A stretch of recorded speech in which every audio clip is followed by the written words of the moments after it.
सदारती दहशतगर्दी अदालत लाहौर ने जिना हाउस जलाओ घेराव मुकदमे में 8 PTI कारकुनान को बेगुनाह करार दे दिया।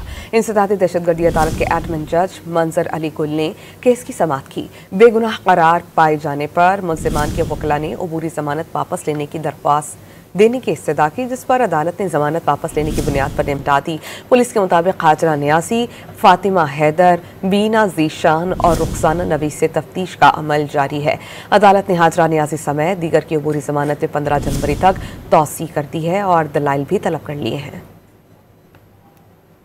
इंसदादी दहशतगर्दी अदालत के एडमिन जज मंजर अली गुल ने केस की समाअत की। बेगुनाह करार पाए जाने पर मुल्जिमान के वकला ने अबूरी जमानत वापस लेने की दरख्वास्त देने की इस्तदा की, जिस पर अदालत ने जमानत वापस लेने की बुनियाद पर निपटा दी। पुलिस के मुताबिक हाजरा न्यासी, फातिमा हैदर, बीना जीशान और रुखसाना नबी से तफ्तीश का अमल जारी है। अदालत ने हाजरा न्यासी समेत दीगर की अबूरी जमानत में 15 जनवरी तक तौसी कर दी है और दलाइल भी तलब कर लिए हैं।